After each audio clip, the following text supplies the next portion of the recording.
Hello and welcome to the Learn It All podcast. I'm your host, Damon Lemby, and when I started our podcast about 8 months ago, it was in hopes of meeting some great leaders and learning from them, having great conversations, and even maybe getting a chance to speak to some of the authors of all the business books or other books I've read and kind of pick their brains on that.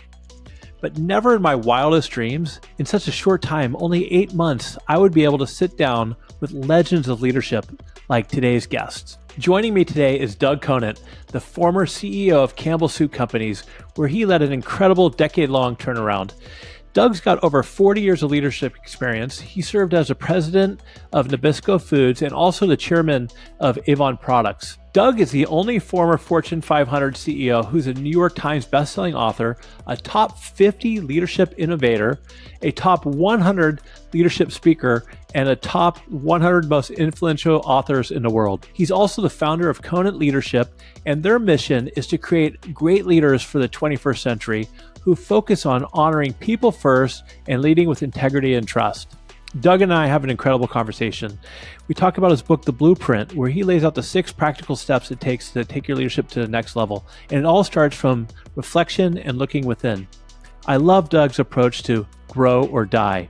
You know, it's all about continuous improvement. And you take somebody like Doug, who's done it all, seen it all, gotten to the highest levels, and he continues to want to grow, learn, and adapt. We talk about why leaders need to be intentional instead of leading from the seat of their pants. Doug also talks about how it's important to be tough on standards and kind to people. Doug shares amazing stories, especially from his time at Campbell Soup, where he had this incredible turnaround. And one of my favorite stories is how he's written 30,000 thank you notes to employees over the years. We need more leaders like Doug. Before we jump into my conversation with Doug, I want to give a big shout out to my friends at the CEO Project, Dr. Jim Slexer and Sharon McGuire.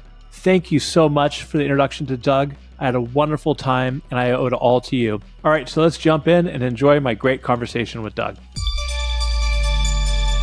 Well, one thing you and I have in common is we're both former Division I or college athletes. I was in baseball, you were in tennis, and in my research on you, you shared that you thought that tennis was excellent preparation for life and leadership.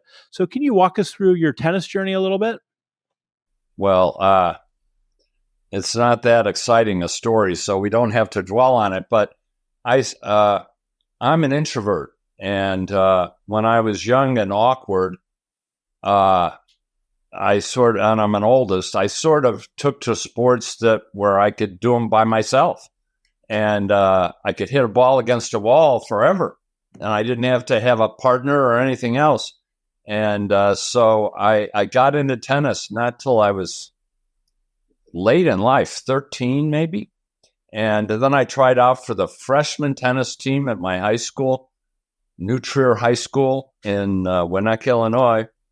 And they took 40 freshman boys, and I was cut. You were cut? Freshman boys. And how many guys were in school total? 42? Well, we had 4,000 people in the school. Okay, that's better. Or 1,000 people in a class, but 40 guys, and I couldn't make the freshman team. So, but I was still introverted and still needed something to do, so I just kept hitting against the wall by myself. And I actually got better, and by the time I was a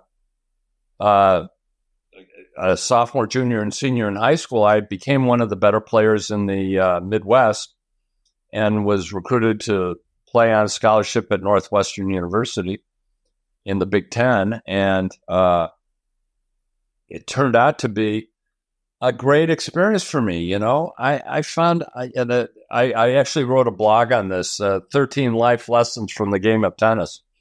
And there are so many life lessons, but, you know, I learned, for example, that pressure is a privilege. That was a quote from Billie Jean King.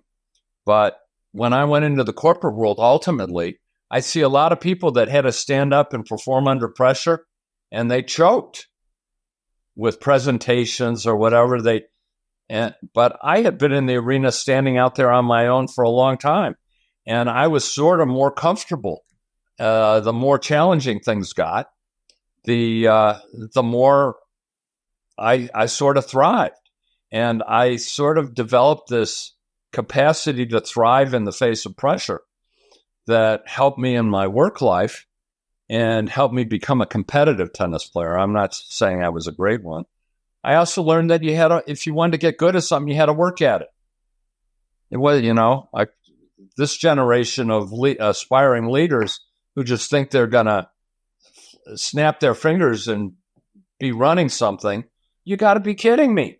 Not going to happen. If you want to be good at something, you got to work at it. Same with you in baseball. The hours you spend preparing your body and your mind to compete at a high level, it's serious business. So there are a host of other things, but those were two that really stood out to me that I carried into my work life. One thing that really resonated with me when I read your book is you talk about deliberate practice. And that's something that I talk about a lot is, well, first of all, you have to put in the work. There's no hacks when it comes to business and sports, but also you got to be practicing the right stuff. And it sounds like that's how you were able to being cut from the tennis team to being able to get to where you were to be able to play in tennis, right? Was the deliberate practice. You want to talk a little bit about that?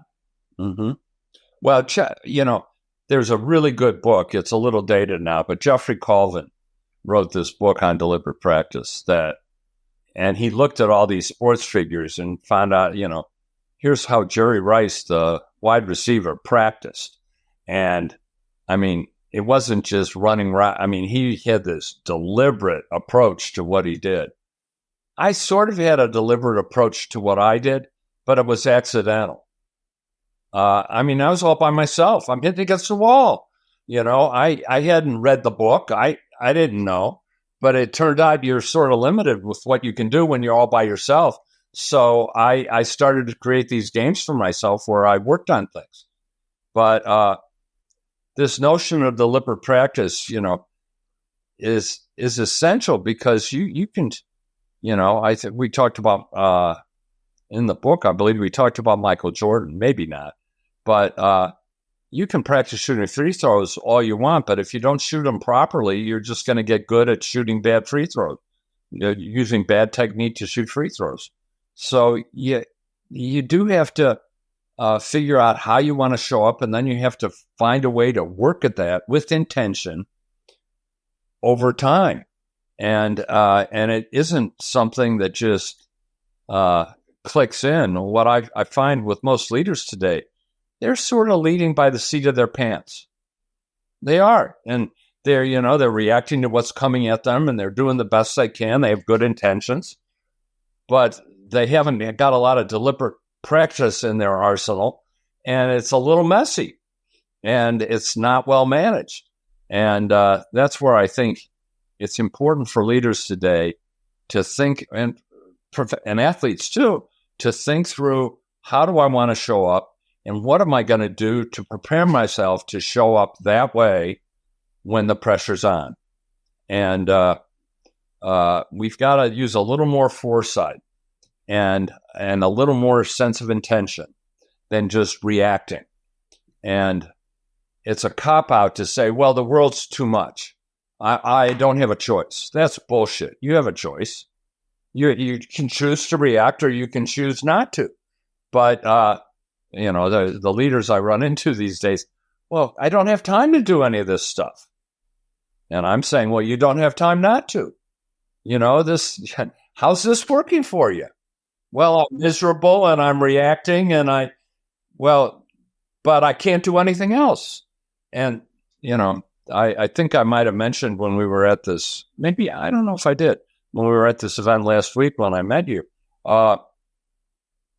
there's this 10 two-letter word quote that I heard from a motivational speaker 1,000 years ago when I was in the audience. And this motivational speaker said, there are 10 two-letter words that are going to define your impact in life. 10 two-letter words. I wish I thought of them. I didn't.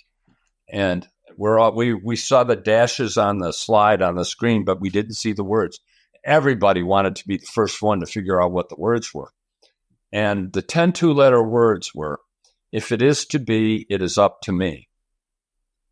We each have to own our journey. We each have to pick our path forward. No, you can't leave it to the world to pick the path for you. You can't count on the world to do that. You have to chart your path. And that was the motivation when we wrote the Blueprint book, because I was just dealing with all these aspiring executives who were good hearts and were bright and capable, but were just getting lost in the sauce of all of life.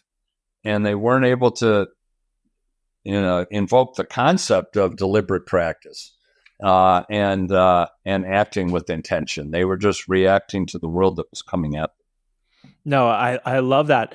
And essentially kind of like what you're saying is that it starts with a mindset. So instead of the world happening to you, you want to make it happen for you and get more intentional and be proactive instead of just constantly reacting. So where do you, I know we talk about it in your book, but for a leader like that who's listening and they're saying to himself, oh, this is great, but I'm just so busy. I got so much on my plate.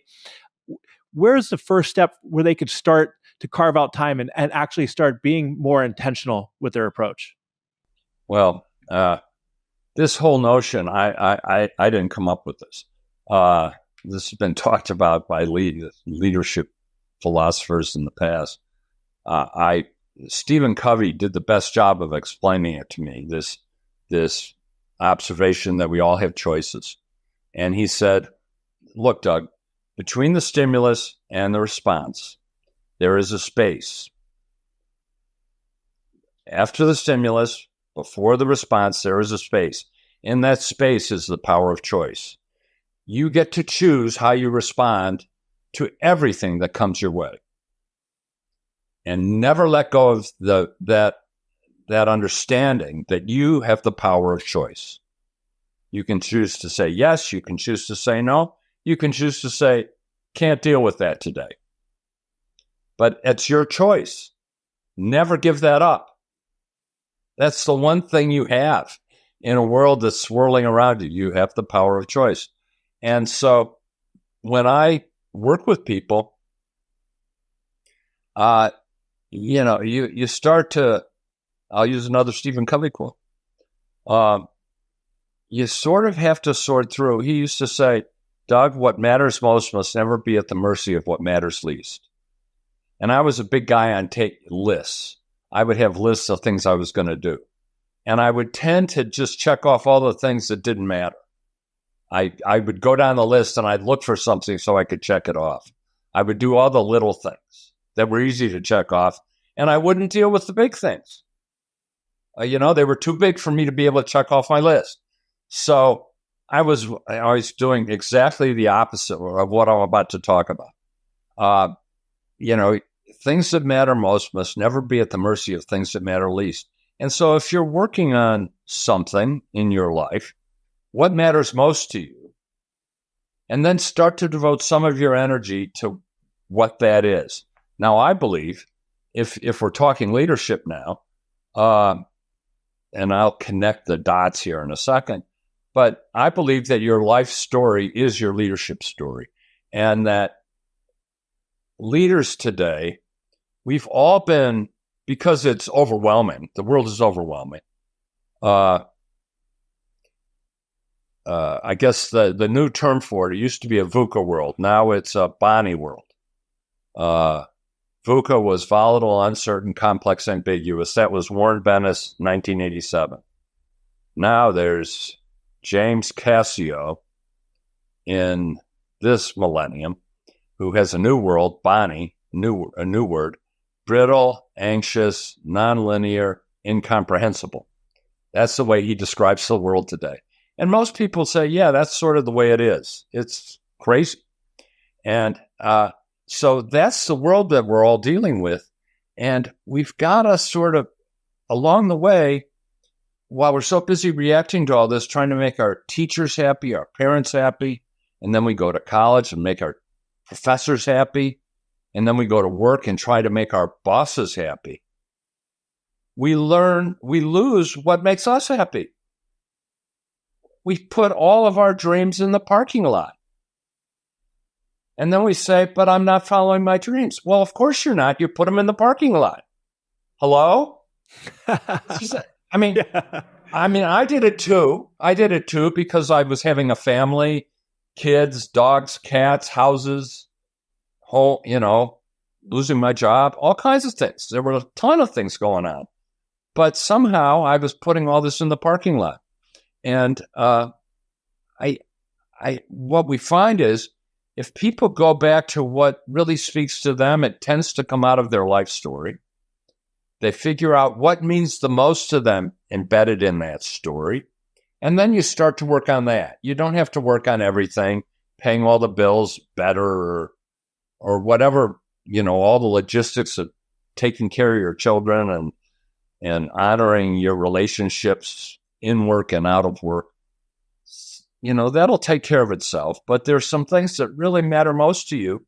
And you got to start to sort of surgically say, how can I do better here? And, I find if people really focus on what matters most to them and they just start thinking about, well, how can I do better here? Guess what? They do better. This is not rocket science. I mean, Carol Dweck at Stanford, who's all about the growth mindset, she's done more research on how you grow than anybody I know of, probably 40 years of research on this. It all boils down to one thing. If you think you can do better on something, you probably will. So focus on it and try to do a little better on it. And guess what? You probably will, and then you can get a little better. So pick what matters most to you and then start to work on it. The other observation we have in the blueprint and with all my research is James Clear, his book Atomic Habits is the one, but there are like four or five really good books on this subject. Atomic Habits is his. The small things are the things that make the biggest differences. And I wrote a book on this called Touch Points and a decade ago. And it's these small changes that you can do in the face of all the chaos of the world, small things that you can do with regularity and consistency are things that we can, in the fullness of time, change how you show up for people. So the notion is focus on something that matters most to you, do incremental changes, and do them deliberately. Boy, it sounds easy. and to figure out what matters most to you, what you talk about is maybe even sitting down, reflecting, and writing out your life story, right? And just writing out all of it. And some of the areas that maybe didn't go the way you wanted them to, that you would have done differently. And then, and really, like the step one is really envisioning where you want to be, both as a person and a leader, right? And then make these small steps towards that path in that direction. Well, I've read probably, a few thousand books on leadership. I'm a reader. And they're all good books, but none of them are right for me. There's a good idea here, a good idea there. And I found myself asking, why is that? Because they don't know me. They don't know my life story, and I came to this epiphany that only I can write this story for myself. It's got to resonate within me. I can't have AI do it. They don't know my life. AI does not know my life story. I worked on a project with LinkedIn and maybe doing some AI work on me, having me be AI, but it didn't know my life story, and it couldn't. And so I think when I lost my job and I was 32 years old, I was fired. I was devastated. I was surprised. I went into work one day. They told me, your job's been eliminated. You need to be out of here by noon. I'd worked for the company for a decade. I was in a subsidiary of the company that I worked for, and I'd been there for 3 years. But I was totally lost. They sent me to an outplacement counselor, Neil McKenna, who is one of my heroes. in Boston. And he said, I want you to sit down and write your life story. I said, I don't have time to write my life story. I'm out of work. I have to get a job. What do you mean, write my life story? He said, well, this is the perfect time to write your life story. You got the time. To work. You got the time. Yeah. Get it done and get it into me in 2 weeks. So, I mean, it was incredibly therapeutic. He said, I want everything. And he got 50 pages, handwritten, both sides of the paper, small script. I'm very good at handwriting. And I went through all this and I thought, my God, my family's been through so much. I can weather this storm. You know, I have an extraordinary family story. And I can weather this. And as I peeled the onion back on my life story, I started to find the things that mattered most to me. And all of a sudden, it became clear to me how I had to start to live into the person I wanted to be and sort of move away a little bit from the person I thought I had to be. You know, Brene Brown has a great quote. Her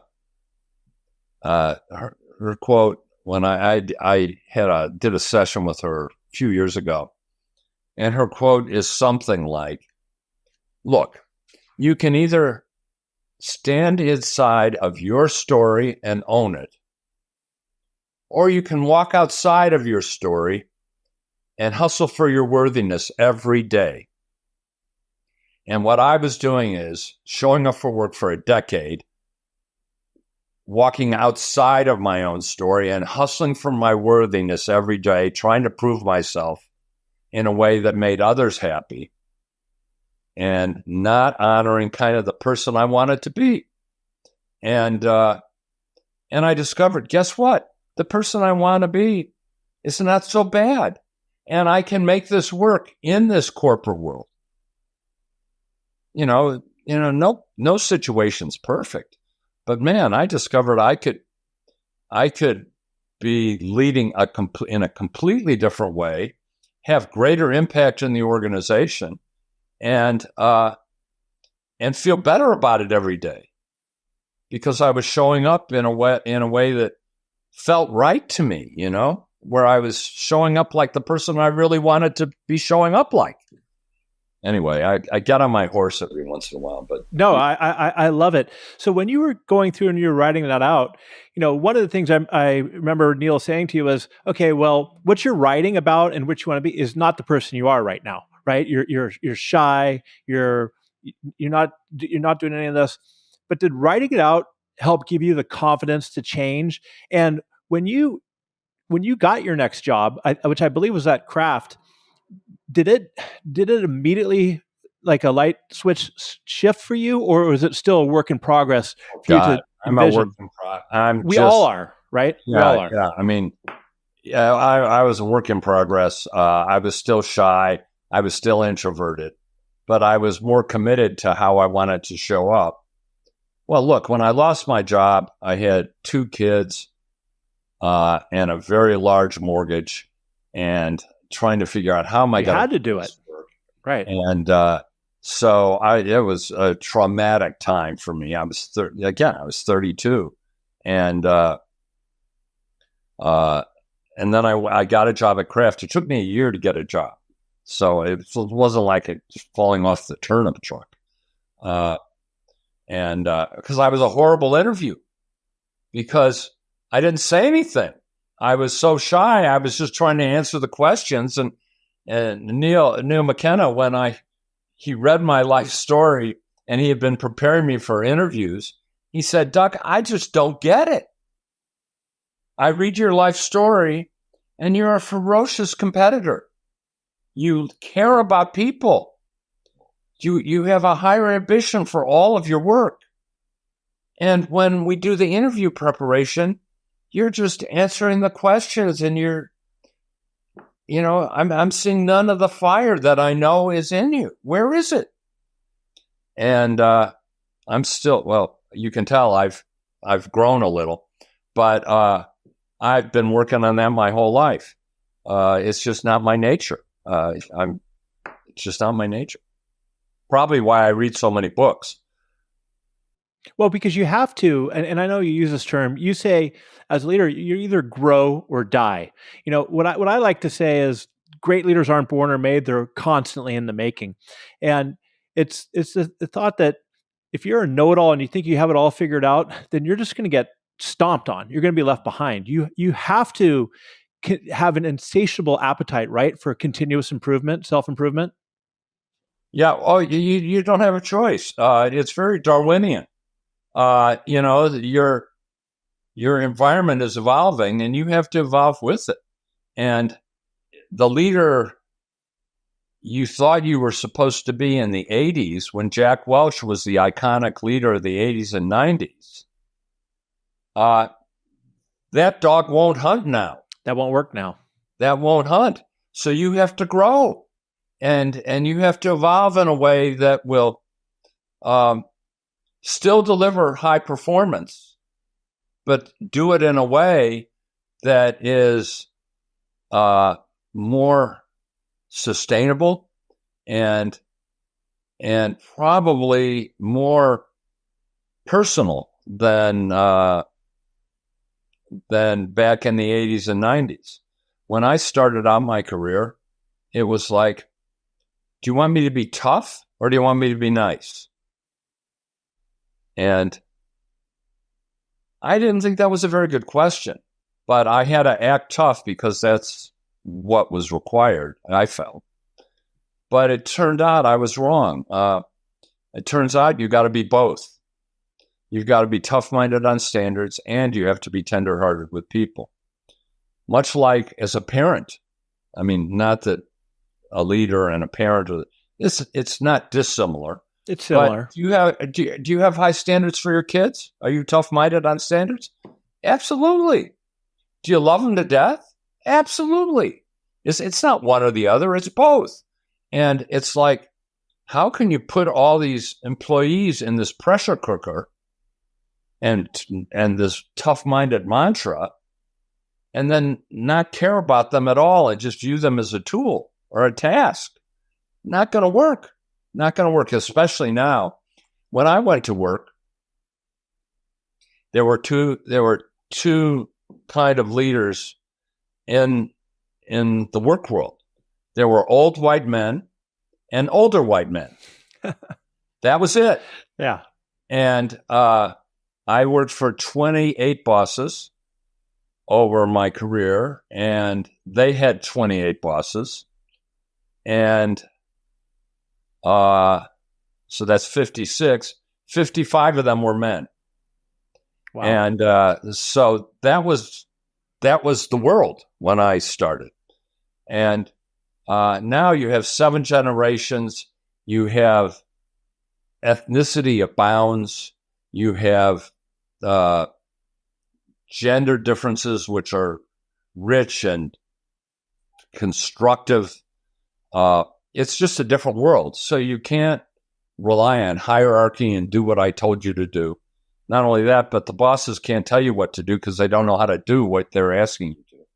So it's a different world now, and you have to be able to lead in this world. You have to evolve. You have to grow, or you die.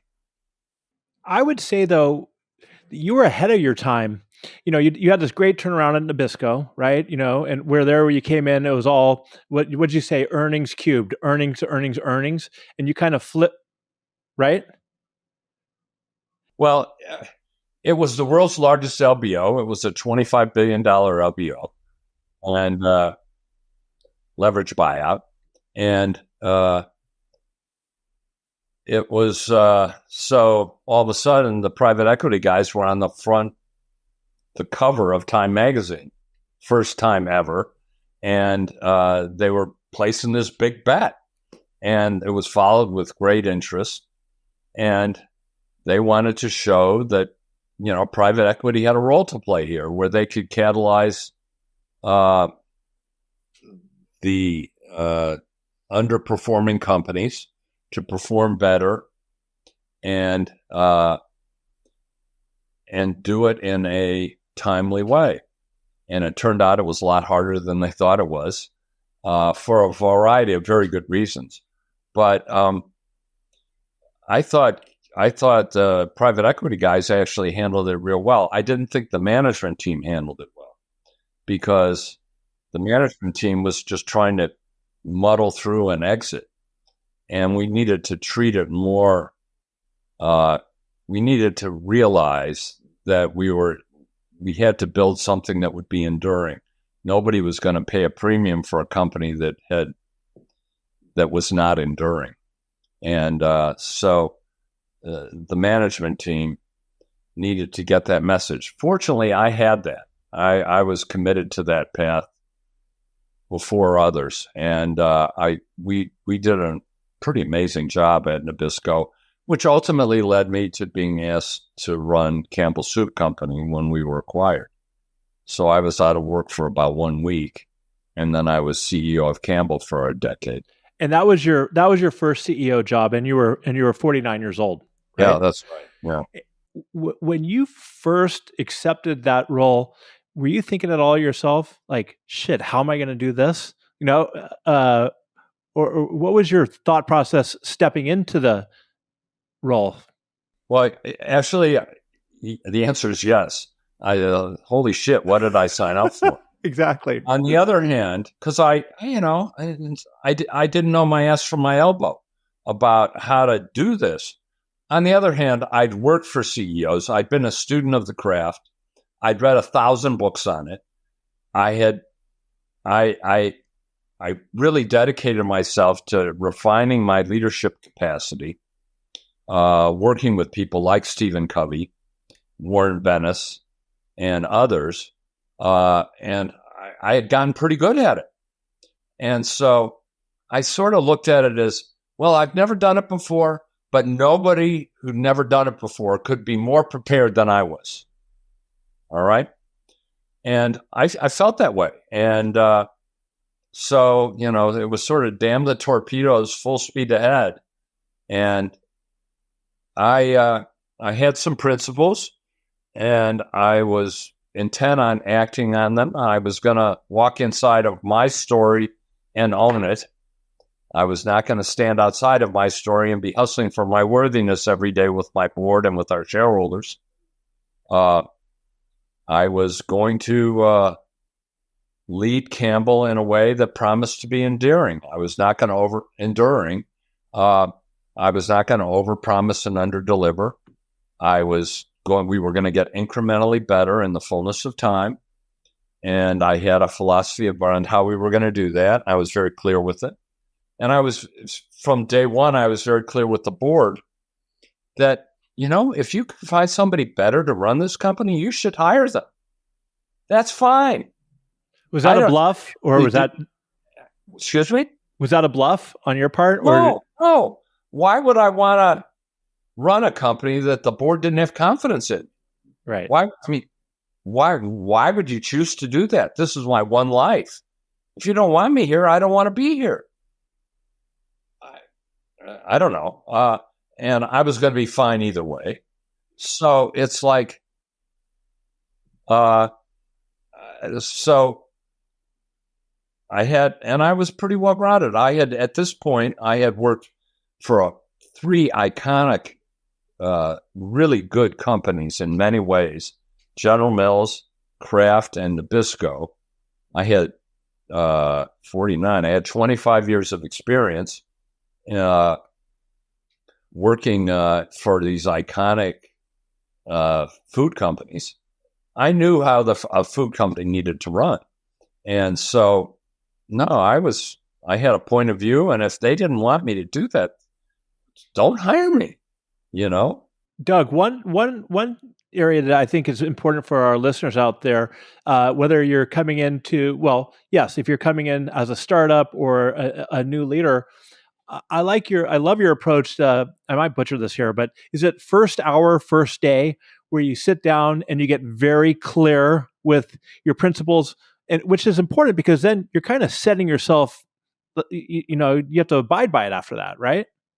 It's so important. I mean, I think I'll go back to Brene Brown. I think she said this: clear is kind. the best thing you can do with the people with whom you live and work is be really clear about what you're trying to do. And my words are, take the mystery out of the relationship with your board, with your employees, with your team. Get the mystery out of it. Just share with them where you're coming from and how you think things ought to be done, and then be open to having them help you make it better. So I have it in the first hour, first day. It became a bit overwhelming after a while because I had so many thoughts on the subject. But first hour, first day, when I would work with somebody, I would say, here's who I am, here's my philosophy, and here's all this stuff about me, more than you're ever going to want to know. We're going to do this for about an hour. And by the time you come out of this, you can't say you don't know me. It's just not going to happen. And then I want to invite you to come back and share with me for an hour where you're coming from. And then we'll figure out how we can get going. But let's just get the mystery out of the relationship. I could remember working for bosses where it took me months to figure out what they really wanted. All this game playing. It's not fair to your employees. Yeah, and it's like, life's too short. Let's just be real clear. And if we're wrong, we'll change it. But let's get clear. And boy, it helped me. And people always seem to appreciate it. I can remember this one guy who we hired to come run food service at Nabisco. He did a great job. But I did this orientation with him, and it was a lot. First hour, first day. And he said, well, you've opened the door. So there's another reason I took this job. I'm thinking, oh my God, what did I get into here? Yeah, right. And he said, I'm a recently divorced father of 2 boys.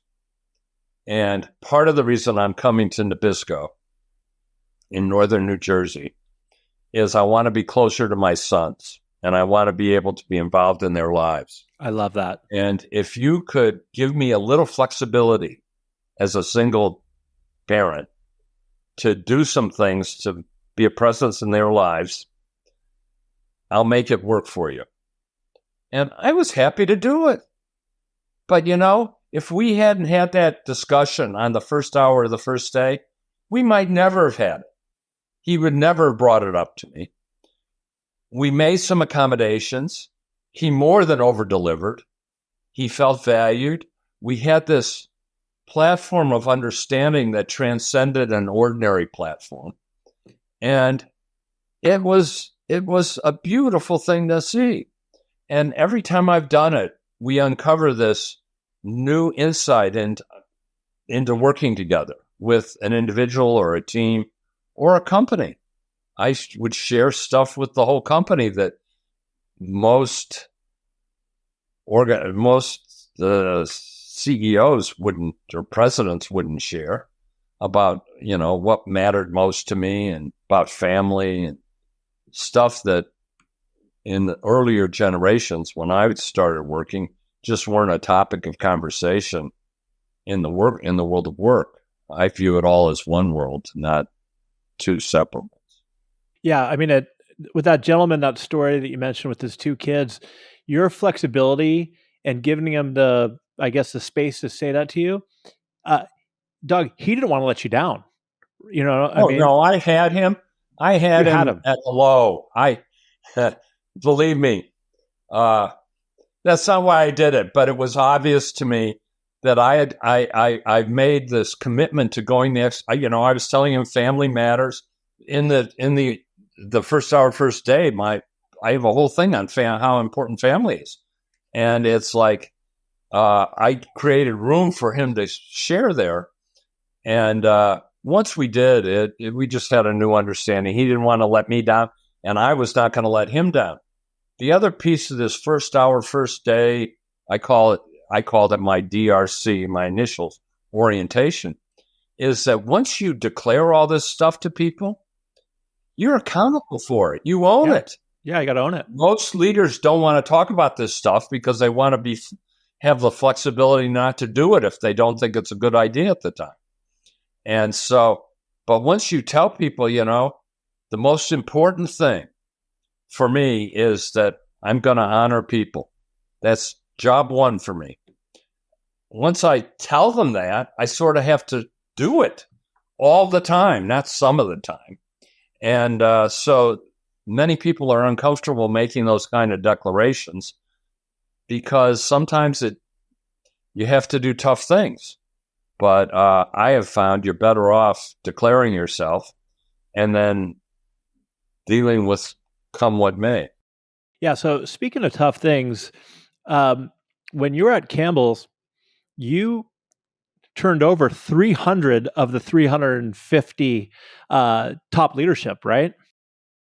Yeah, that was a hard thing to do. That was probably the most challenging thing. But we had roughly 24,000 employees at the time. 24,000. All around the world. We were in 38 countries. I believe that people come first. And what I'm known for is that you have to first win in the workplace before you can win in the marketplace. And so you got to get the workplace culture right if you want to win in the marketplace in an enduring way. And as I looked at the leadership and we did the survey work with Gallup organization, we had the most toxic leadership profile that Jim Clifton, who owns Gallup, had ever seen. And I said, well, you haven't done many of these, have you, in the Fortune 500? He said, we've done about 300, and you're the worst. And, and it's like, well, what we did, though, we went through a process where we said, here's where we're headed. We'd like everybody on the bus with us. Here's the leadership expectations we have for all of our leaders. And we got 3 years to get this right. Because as a leader, in whatever job you have, I'm wildly oversimplifying here. You got 3 years. The first year, it's the other guy's fault. The second year, we're making progress. We're starting to figure it out. We've got some green shoots of opportunity. The third year, you own it. You have to own it. And so my thinking was, by year 3, we got to own this. And that means we got to be very clear in year 1, clear as kind, to say, what do we want to own? What kind of behaviors do we want to have? We created a Campbell leadership model that said the first thing you have to do as a leader is inspire the trust of the people that work for and with you. Job 1, not deliver results, inspire trust. You got 3 years to get that right. We're going to survey every year. I hope you make progress. If this is not a culture you want to be part of, then you should make another choice. But that's where we're headed. And by the end of year 3, we had turned over 300 of the top 350. Many of them self-selected out because they didn't want to be there. They thought I was crazy.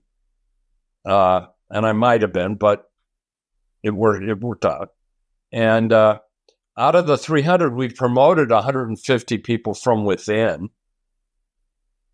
So we actually went outside to hire 150 other key leaders. That's a lot. And what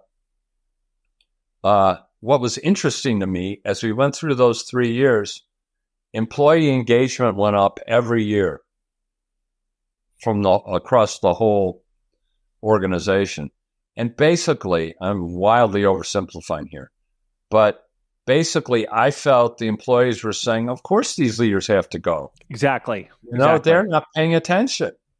You're talking inspire trust, and they're not playing the game.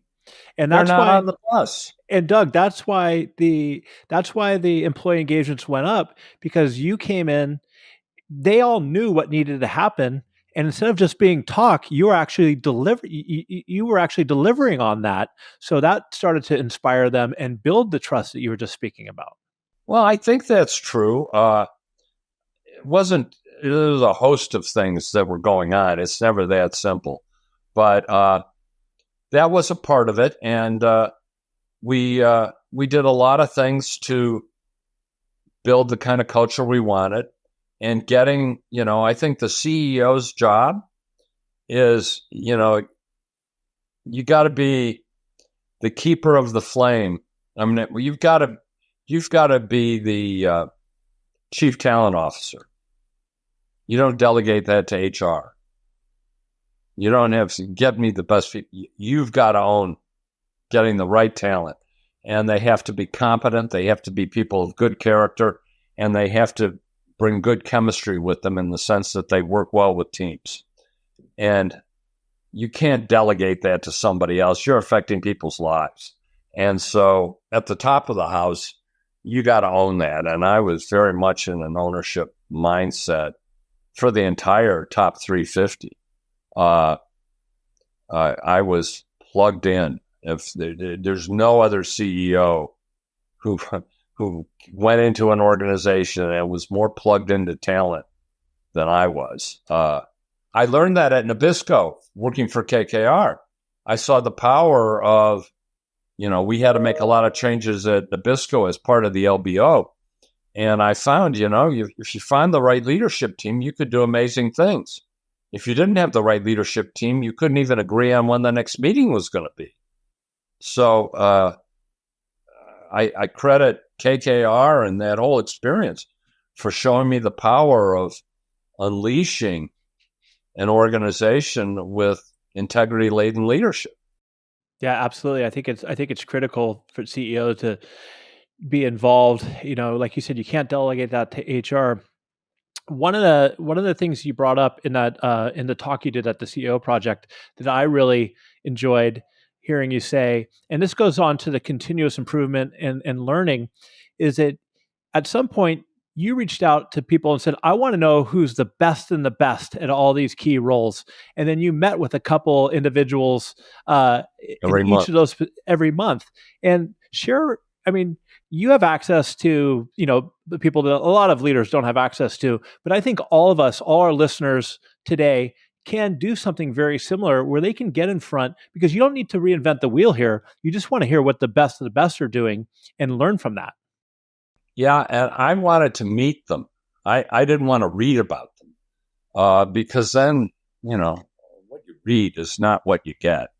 It's like hiring somebody off of a resume as opposed to seeing the whites of their eyes.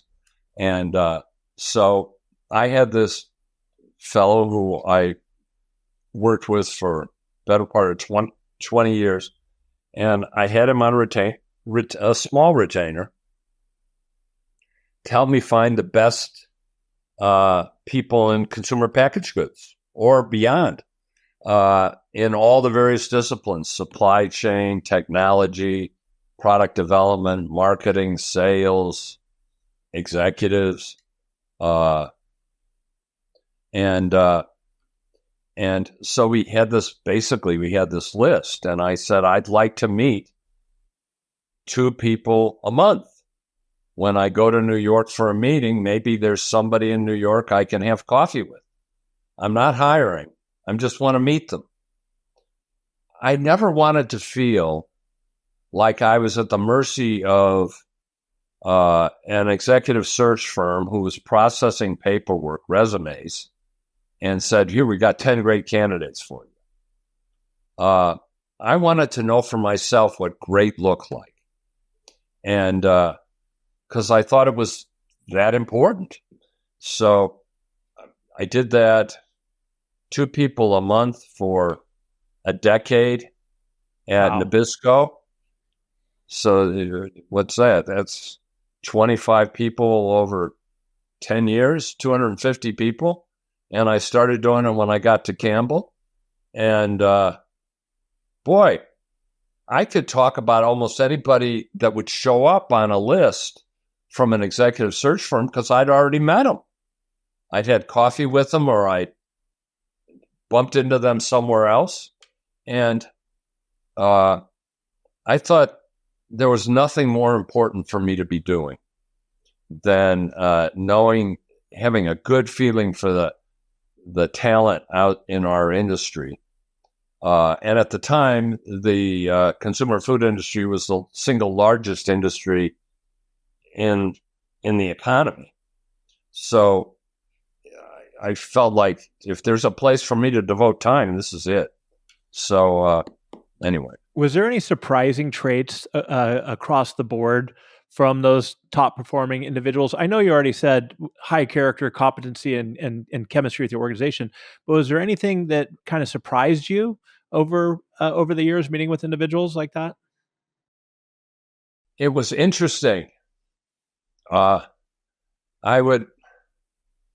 It's not a surprise when you think about it, but I interviewed a lot of high IQ people who had low EQ. And I believe leadership is a science and an art. And the art of influencing others in a specific direction requires emotional intelligence that transcends the ordinary. If you want the very best, you got to have a high IQ and high EQ. And there aren't that many people like that. I could find some of the best and brightest people who understandably were shoot the lights out as a CIO. But in terms of orchestrating a change process in an organization, they might be tone deaf to try and change things. And so I found that it was hard to find. It felt like a needle in a haystack, finding people that had the IQ and the EQ to lead exceptional change, an exceptional change process. There were people that understood it but couldn't do it. There were people who could lead the change process but then didn't understand what it needed to look like. And that was the hardest thing. There are so many examples. I was incredibly blessed. I worked ultimately at Campbell. I was working with the best and the brightest in the food industry, in my opinion. But as I said, nobody did more research on it than I did. Now you're running Conant Leadership, right? And you're helping 21st century leaders. We just talked about EQ. Do you think is that trainable? Where when you're working with these leaders who have a high IQ, can you help evolve and develop that EQ so they can be one of these unique individuals? The answer is, I believe yes.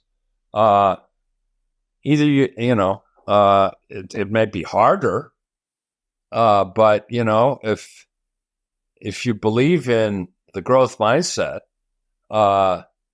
you can become more adept at managing the chemistry of the moment and showcasing more emotional intelligence. But you got to be willing to work at it, and many leaders aren't. They're uncomfortable with it. There might be introverts like I was. They may be so married to the science of what they do that they feel that getting more personally connected to the organization is corrupting their ability to view their role in a disciplined, science-driven way.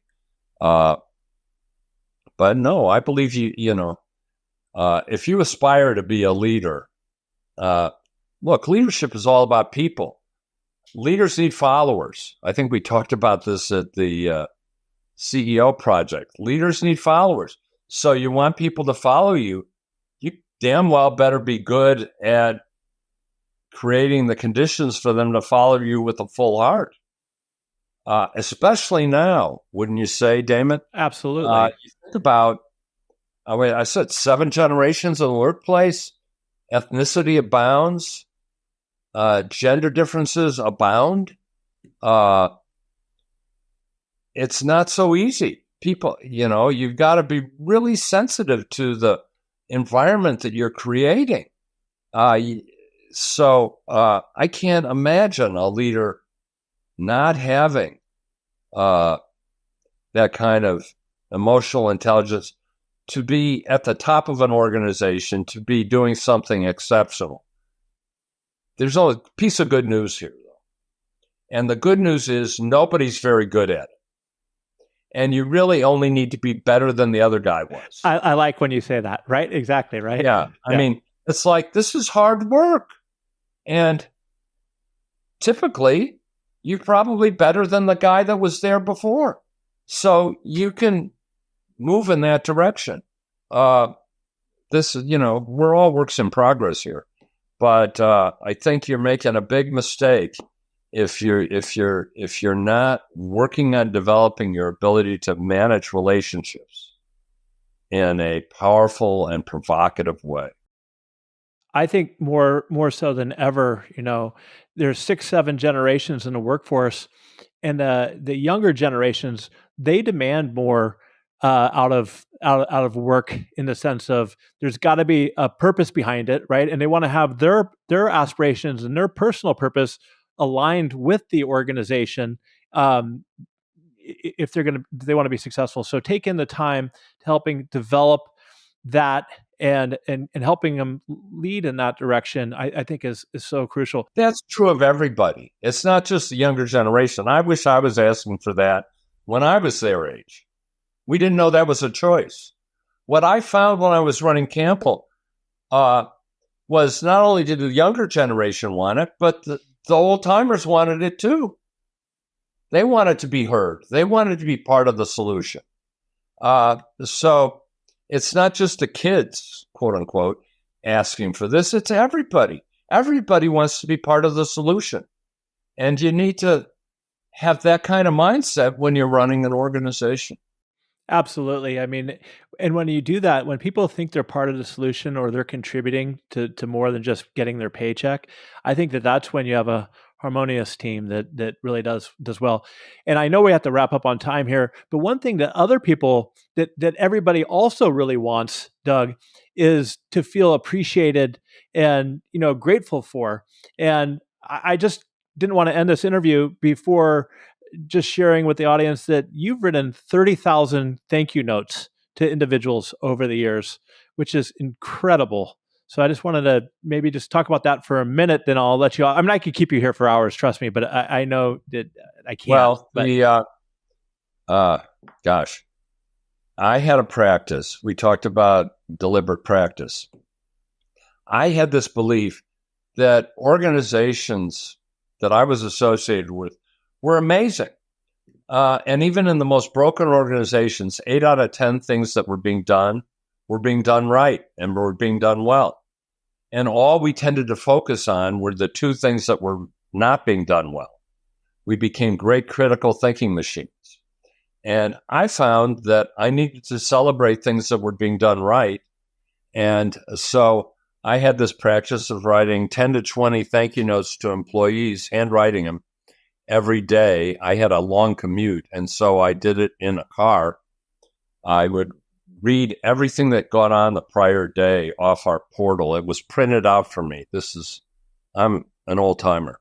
And so I was reading it on the way home, and then I would pick 10 to 20 people that I would send notes to, handwrite them in the car on the way to work. And by the time I got to work every day, I was like feeling good. I just celebrated 20 amazing things that had gone on in our company all around the world, and I was ready to go. And when I retired, Forbes was doing an interview and asked me, well, you're the thank you note guy, weren't you? And I said, well, yeah, I did 10 to 20 a day, 6 days a week for a decade. Yeah. But they said, how many was it? And we did the math, and it turned out to just employees, I had done over 30,000 notes. And we only had 24,000 employees. So wherever you went in the world, you would see this handwritten note from me that was thumbtacked up in a cubicle in Papua New Guinea, or you pick a place. That was my note. Thanks for helping us deliver this project. ahead of schedule, under budget. Wow, what a great effort. I look forward to meeting you someday. And it was those kind of things. And, if you're looking at that, let's be clear, that was 10 to 20 things a day. My whole day was focused on solving problems. The only things that came to me were things that were hard to deal with. And so this was my little moment every morning where I was celebrating what was working while we spent most of the day dealing with things that weren't working.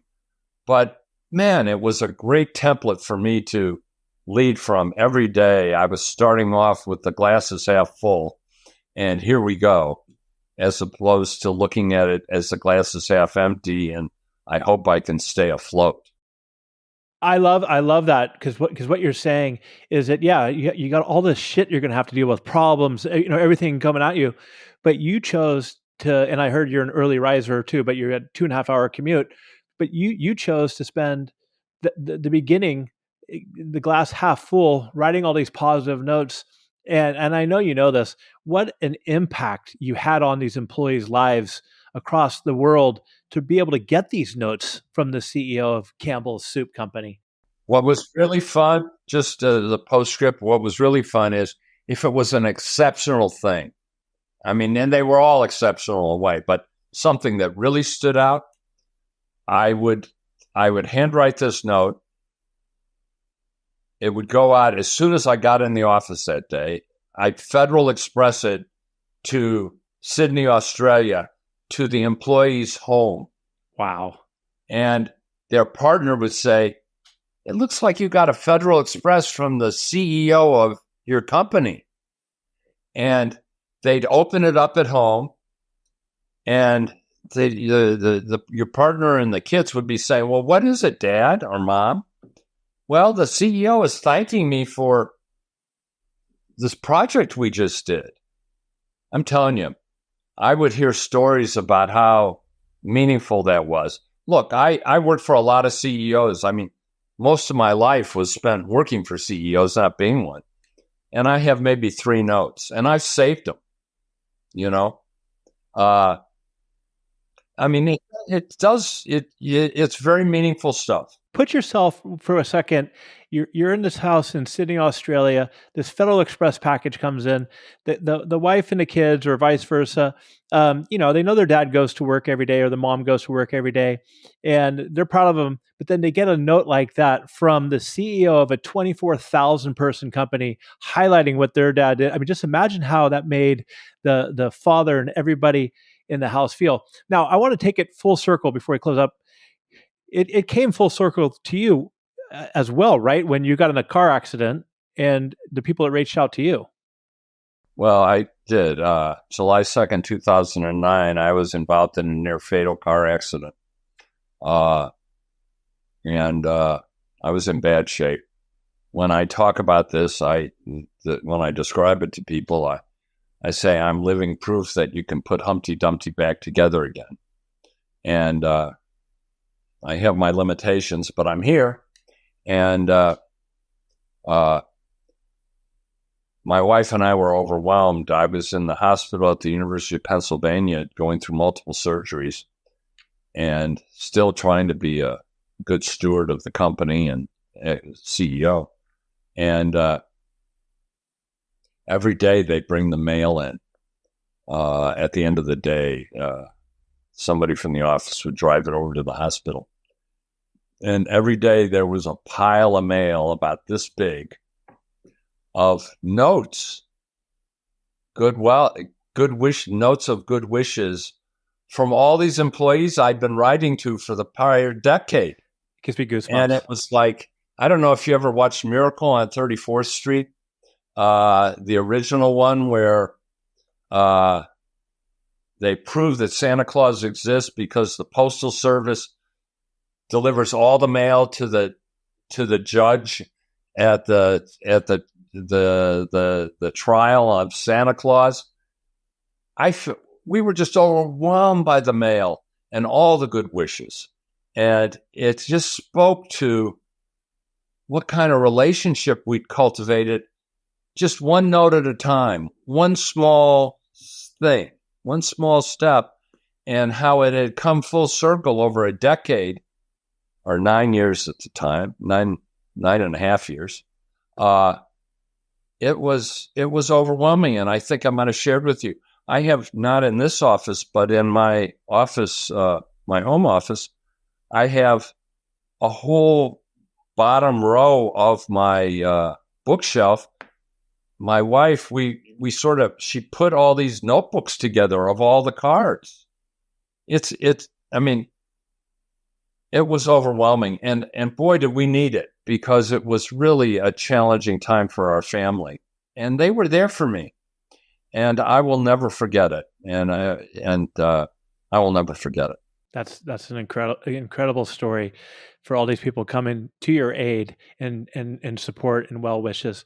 Emotional support. It's the EQ stuff. The emotional support. And well, Doug, I just wanted to say, I mean, I told you this before we came on the air, that the world needs more leaders like you, individuals who've been there and have done the work, and who are now, sharing and giving back, like you are at Conant Leadership, where you're not even taking a salary there, right? You're there to help. I have not had a paycheck from Conant Leadership in 13 years, and I'm proud of that. I'm in this to be helpful.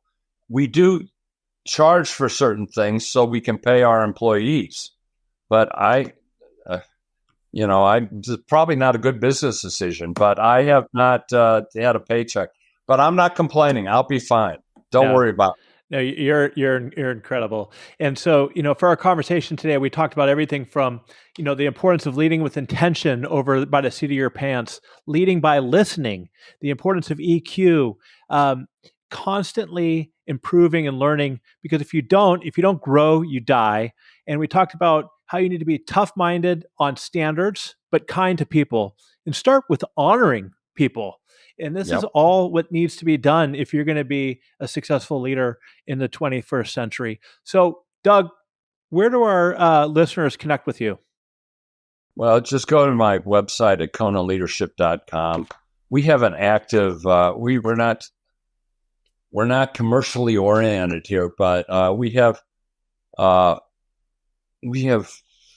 conversation going on every day with about 500,000 people. Wow. On LinkedIn, Facebook, Twitter, and our own email list. And so we're just trying to create this space, this safe harbor for people to think about integrity-laden leadership in the 21st century. And they can connect with us through our website and through and on social media. And we do some limited teaching engagements because I don't have that much time. I teach a boot camp twice a year, which is based on the Blueprint book. And you spend 2 days with me and you'll be exhausted. In fact, we had to break it up. We had to do 1 day and then take a day off and then finish because people were too exhausted. But you will know your life story. You will know how you want to show up by the end of those 2 days. I can't think of a better way to invest your time, to be honest with you. So I still do teach that. I'm teaching one in November. It's already full. But and we're always looking for new ways to impact people. But well, you might have to add a couple more dates. But and also go out there, listeners, go out there and buy the Blueprint, 6 Practical Steps to Lift Your Leadership to New Heights. It's on Amazon, Barnes & Nobles, everywhere. And what I'd like you to do with this podcast is I want you to go to whatever platform you're on, and I want you to text this to everybody out there that you know, because I can promise you they're going to get value out of this. So, Doug, thank you. And to our audience, stay curious and keep learning. Until next time, everybody, have a great day.